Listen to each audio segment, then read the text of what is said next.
1395를 아시나요? 교권 침해 직통번호인데요. 전국 어디서나 유무선 전화로 1395를 누르면 원스톱으로 안내받을 수 있다고 합니다. 교육부는 카카오톡도 상시 운영하고 상담을 위한 사전 예약 문자 서비스도 제공한다고 합니다.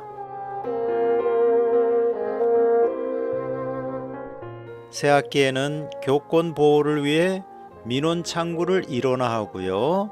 교직원 보호 조치와 학교 출입 절차를 강화한다고 하는데요. 무엇보다 중요한 것은 선생님을 존중하는 마음이 아닌가 싶네요. 민원이 많이 발생하는 어느 곳에는 우리도 누군가의 귀한 자식입니다 라는 구호가 걸린 걸 봅니다. 2024년 올해 학교는 서로가 서로를 존중하는 귀한 모습이 넘치면 좋겠습니다.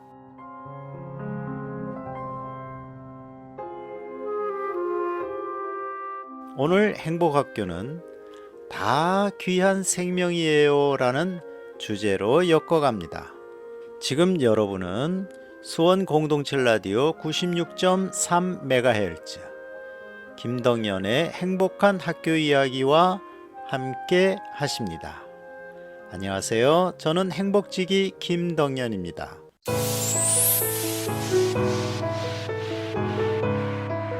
학교 이야기가 궁금하신가요? 김덕연의 행복한 학교 이야기.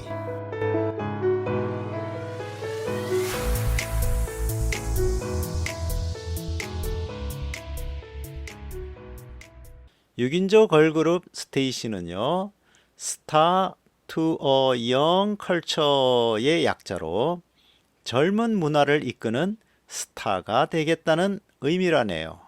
와, 포부가 대단한데요. 자, 행복학교 1교시 시작할까요? 지난 시간에 이어 계속되는 혁신학교 아이들인데요. 교육언론창에 차원 기자님이 모두 19명의 혁신학교 졸업생을 만납니다. 이 기사를 요약하여 전해드리겠습니다. 혁신학교 아이들.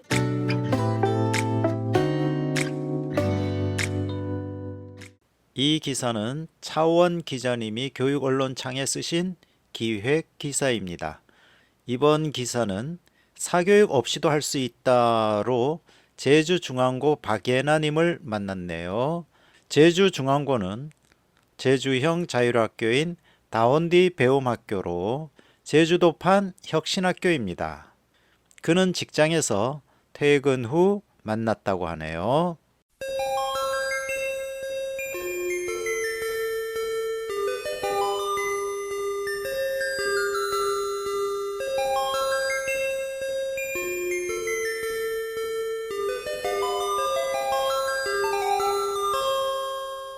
박예나님은 고등학교를 졸업하고 바로 취업에 나섰다고 합니다.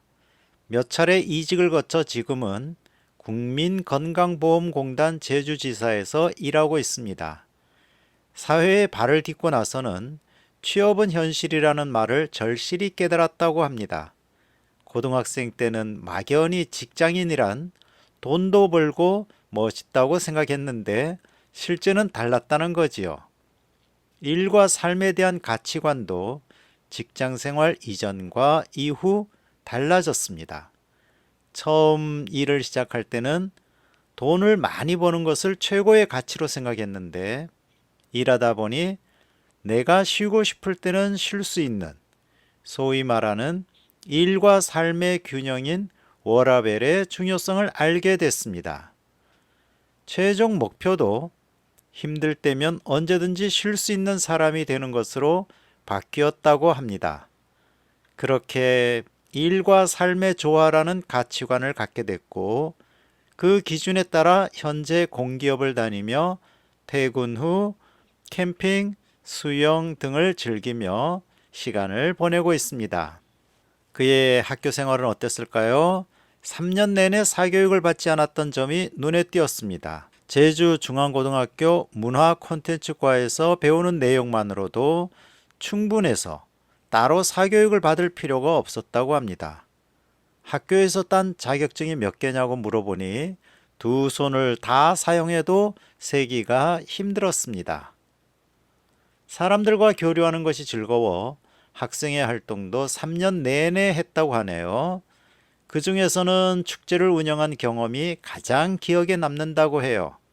학교는 대학 입시와 다른 길을 가려는 학생들에 대한 폭넓은 지원을 했다고 합니다. 사이커스의 그럼 혁신학교를 후배들에게 추천하는 이유는 무엇일까요? 다른 학교들에 비해 다양한 경험을 할 수 있다는 점을 주된 이유로 꼽았네요. 대학에 진학하려는 학생도 바로 취업하려는 학생도 모두 자신의 꿈에 맞는 활동과 체험을 충분히 할 수 있다는 거지요. 진정으로 자신이 원하는 걸 찾아갈 수 있게 돕는 것이 가장 큰 장점이라고 합니다. 꼭 한 가지, 참여도가 낮은 학생들도 존재하기 때문에 그들까지도 같이 참여할 수 있는 노력을 계속했으면 좋겠다는 것이 그의 바람이었습니다. 박예나님은 지금 우리 사회에서 고졸이라는 단어는 많은 경우 비하의 용도로 사용되고 실제 받는 처우도 열악한 경우가 많다고 합니다. 누군가는 고등학교를 졸업하고 나서 바로 취업이나 창업에 뛰어드는 것을 원할 수 있지요. 다행히 공기업을 다니는 그의 경우는 차별이 덜하지만 다른 친구들을 보면 학력 차별로 어려움을 겪는 일도 많다고 합니다. 모두가 대학을 나와야 하는 사회, 그 중에서도 인서울 4년제 대학을 나와야만 성공이고 나머지는 실패로 규정하는 사회는 대다수의 불행을 낳지요. 이제는 명문대, 고소득만이 인정받는 획일적 성공의 시대를 지나 다양한 삶의 방향이 존중받는 사회로 나아가야 한다고 힘있게 말합니다. 지금의 자신을 이루는 데 학교가 큰 역할을 했다고 하네요. 그러면서 혹시 후배들은 내가 누린 경험을 하지 못할까 아쉬움이 크게 남는다며 그래도 더 좋은 기회가 있기를 바라며 앞으로의 미래를 응원해주고 싶다는 소감을 남겼습니다.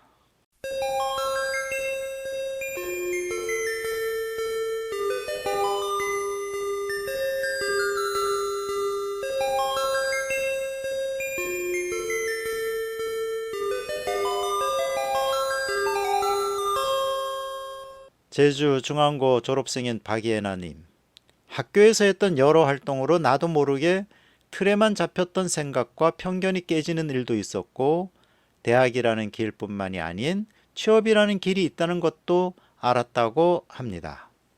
그래요. 학교는 아이들이 다양한 길이 있음을 알게 하는 곳이죠. 이제 방과 후 학교로 갑니다. 수원외고 친구들은 2024년에 라디오 동아리를 만들었다고 하네요. 지난주 일요일에 리더 학생들을 만나 동아리의 방향성과 진행 방식 등을 들었는데요. 기획력도 뛰어나고 리더십도 있고 재미도 있고요. 올해는 훨씬 더 기대가 됩니다. 오늘 방과후 학교는 서유주, 황희원 두 학생이 러시아 작가를 소개하는군요. 함께 들어보시죠.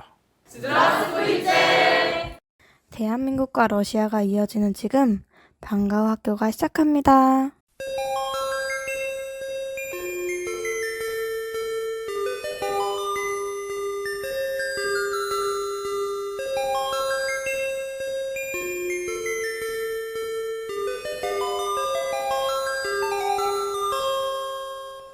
안녕하세요. 러시아를 말하다. 저희는 방과후 학교입니다.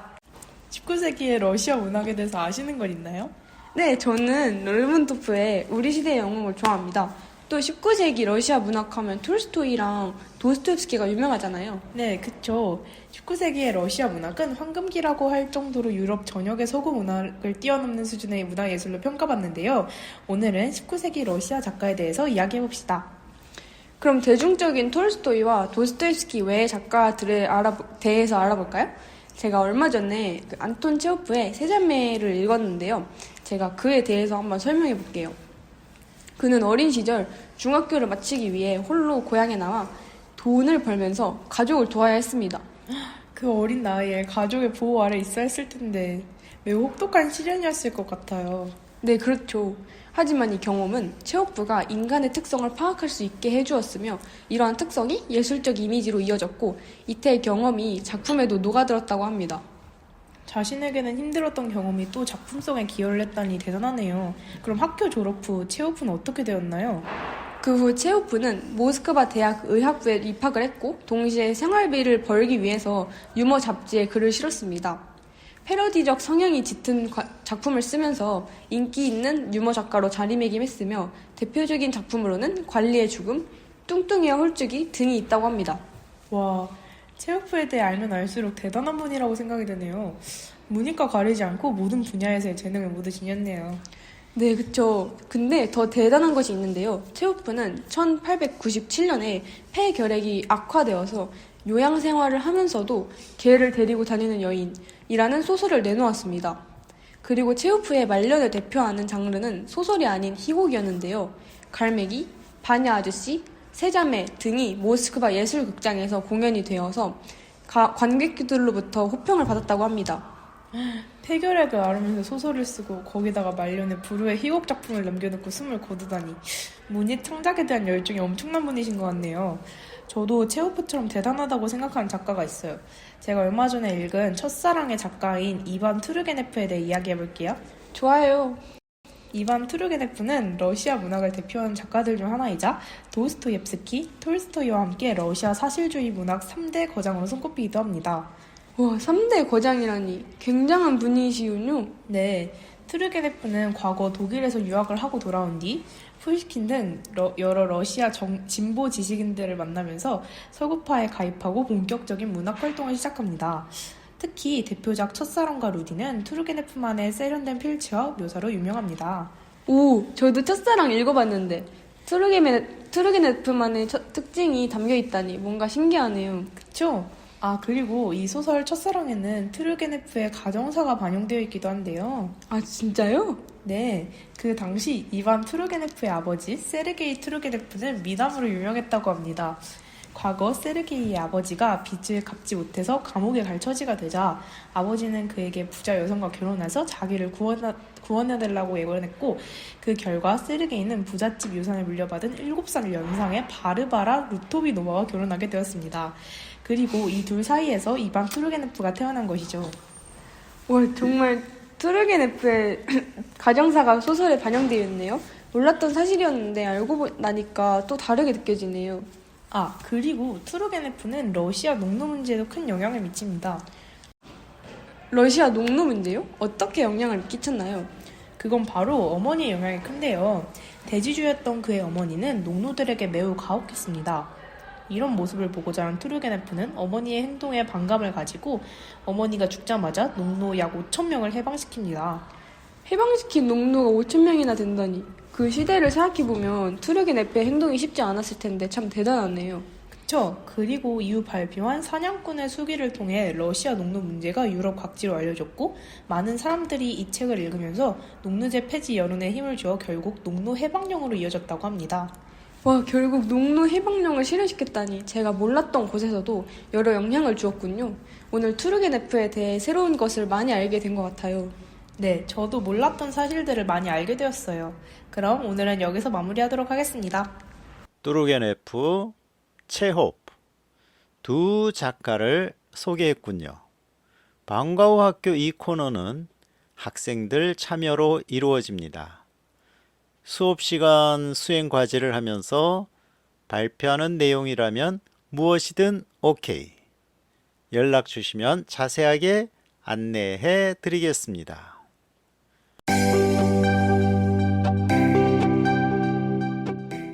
일상이 힘드신가요? 일상이 지루하신가요? 지금 바로 편하게 누우세요. 그리고 눈을 감으세요. 당신의 휴식이 되어드릴게요. 누가? 수원 공동체 라디오 수원 FM 96.3 MHz.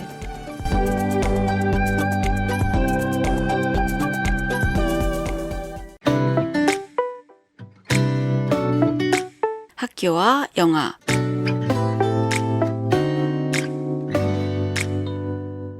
이 영화는 영국 로열 발레단의 남성 무용수 필립 모슬리의 실화를 참조하여 제작하였다고 합니다.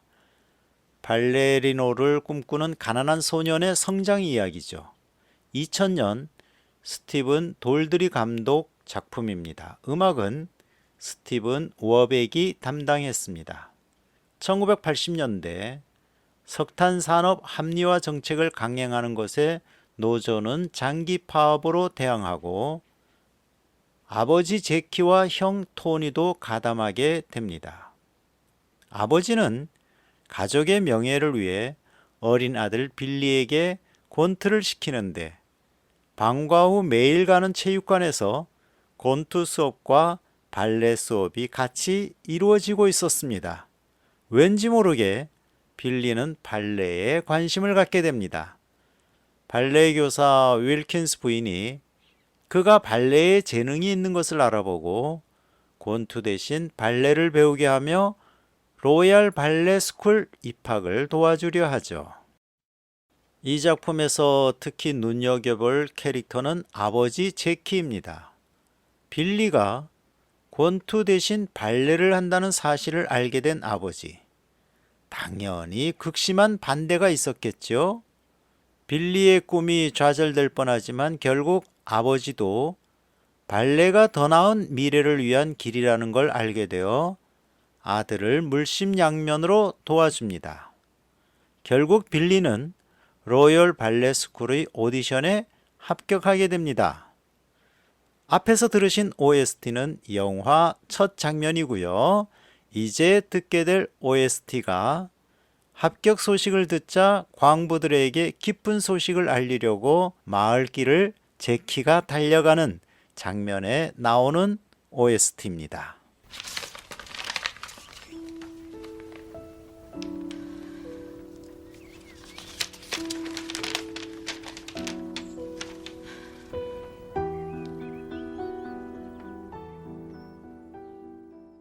이 영화는 중학교 1학년 국어교과서, 중학교 2학년 영어교과서, 고등학교 2학년 영어교과서에 실리기도 했습니다. 작중에 등장하는 발레 작품은 백조의 호수로 매튜 본이 재해석했습니다. 영화 마지막 장면의 빌리는 가족을 위한 공연을 하게 됩니다. 성인 빌리 역으로 나온 애덤 쿠퍼는 실제 로열 발레단의 주역 발레리노입니다.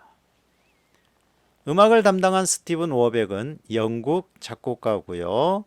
영화 마지막 장면 OST를 들으며 이제 우리는 교육도서관으로 건너가겠습니다.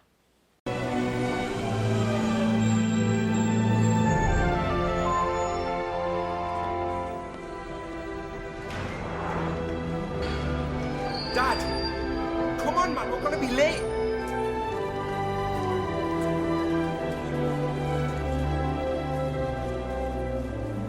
Dad!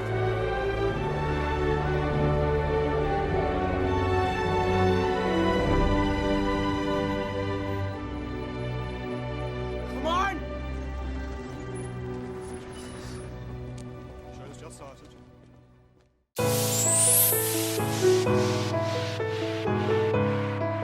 학교 이야기가 궁금하신가요? 김동현의 행복한 학교 이야기.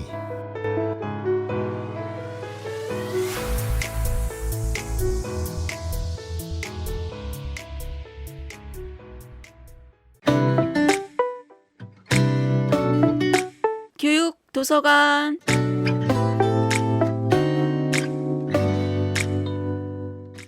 교육도서관에 잘 오셨습니다. 교육도서관 오늘의 책은 고병현 지음 존재가 존재에 이르는 길 교육입니다. 우리 교육 혁신이 왜 이리도 지지부진할까를 생각하신 적이 있나요? 입시제도 탓이라고요?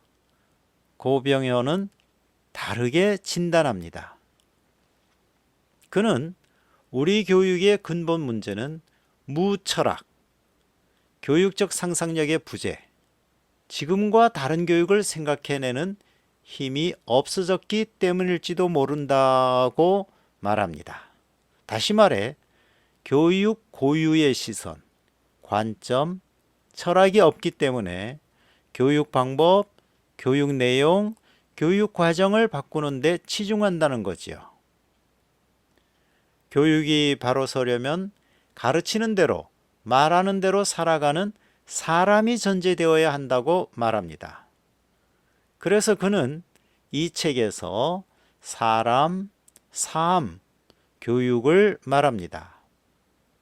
우리 아이들은 교사나 부모가 보여주는 삶 이상으로 사는 것이 쉽지 않죠. 그러기에 우리 각자가 내딛는 한 걸음이 우리 아이들이 걸어갈 길이 되며 우리 모두가 자신의 삶에 허용하는 한 뼘만큼의 성장이 우리 아이들에게 그만큼 넓어진 세상이 됩니다. 그러니 누군가를 가르치는 위치에 있는 사람은 모름지기 지금 이 순간의 자기 삶에 최선을 다해야 한다는 겁니다. 지금 이 순간의 삶을 살아가는데 다른 누군가가 그어놓은 선을 따라 살고 있지는 않은가? 지금까지 해보지 않은 생각을 하기 위해 걸어보지 않은 삶의 길에 첫 발을 내딛기 위해 지금 어떤 노력을 하는가? 스스로 질문하고 답을 찾아야 한다는 거지요. 교육도서관 오늘의 책은 고병현 지음 존재가 존재에 이르는 길 교육입니다. 지금 여러분은 수원공동체 라디오 김덕년의 행복한 학교 이야기를 듣고 계십니다. 지구를 구하는 수업.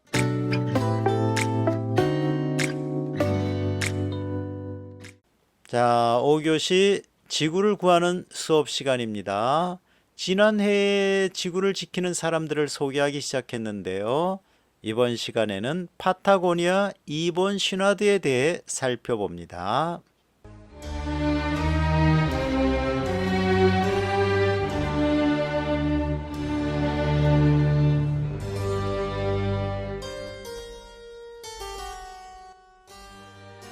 이본 슈나드는 물건을 만드는 과정에서 지구의 손상을 줄이고 공존할 수 있는지를 연구하고 실천했습니다. 이본 슈나드는 암벽 등반 장비 회사를 세우고 처음 만든 제품이 피톤입니다.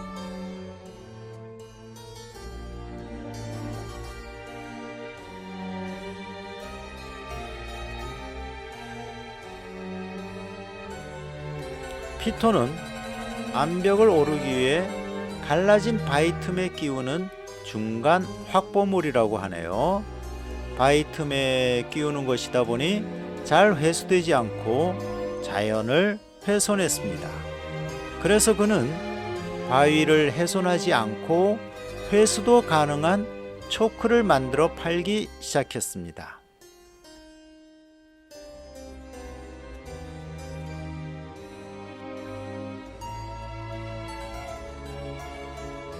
그는 환경위기에 대한 해법을 모색하면서 의류 사업을 진행합니다.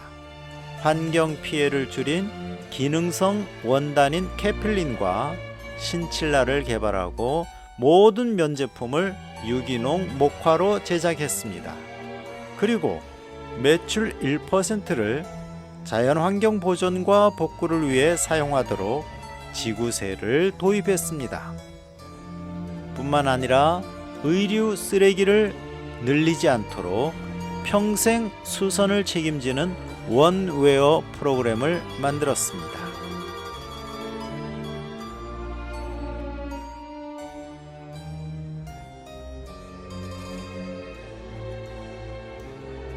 이런 수업 어때요? 자연을 사랑하고 산을 사랑하는 이본 슈나드의 생활 속에서 지구를 위한 미덕을 찾아보는 거예요.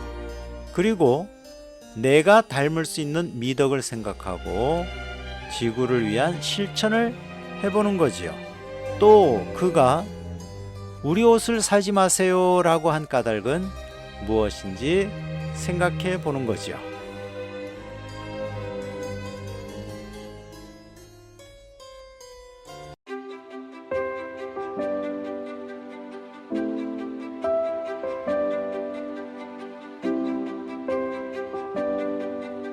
(963) 96.3 수원 FM에서 함께 놀아요.